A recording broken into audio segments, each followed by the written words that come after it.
अब रिया यमन का हुक्मरान था। उसने यमन में एक आलीशान कलीसा तमीर करके यमन के लोगों में ये ऐलान करा दिया कि आइंदा कोई शख्स हज के लिए मक्का मुकरमा ना जाए और उसी कलीसा को बैतुल्ला समझे। उस ऐलान से अरब के लोगों में गम और गुस्से की लहर दौड़ गई। फिर उनमें से किसी शख्स ने रात के वक्त उस कलीसा में जाकर गंदगी फैला दी। अब रिया को जब ये मालूम हुआ तो उसने एक बड़ा लश्कर तैयार करके मक्का मुकरमा का रुख किया। रास्ते में अरब के कई कबीलों ने उसे रोकने की कोशिश की, लेकिन अब रिया के लश्कर के हाथों उन्हें शिकस्त हुई। आखिरकार ये लश्कर मक्का मुकरमा के करीब एक जगह पहुंच गया।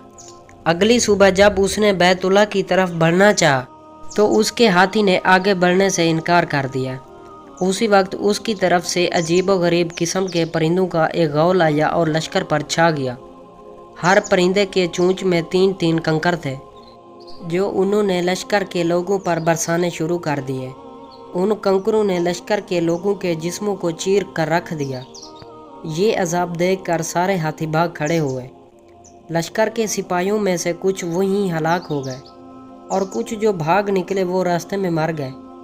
अब रिया के जिस्म में एक ऐसा जहर सरायत कर गया कि उसका एक एक जोड़ गल सड़ कर गिरने लगा। उसी हालत में उसे यमन लाया गया। वहाँ उसके सारे बदन से खून बह बह कर ख़त्म हो गया। उसकी मौत सबसे ज़्यादा इबरतनाक हुई। उसके 2 हाथीबान मक्का मुकरमा में रह गए थे, जो अपाहिज और अंधे हो गए। उस तरह अल्लाह पाक ने अपने घर की हिफाजत फरमाई और ताकत पर गरूर करने वालों को सज़ा का मज़ा चखाया। कुरान पाक की सूरत फैल में अल्लाह पाक ने उस वाक़े को यूँ बयान फरमाया, क्या तूने नहीं देखा कि तेरे रब ने हाथी वालों के साथ क्या किया? क्या उनके मक्कर को बेकार नहीं कर दिया और उन पर परिंदों के झुंड भेज दिए, जो उन्हें मिट्टी और पत्थर की कंकरियां मार रहे थे।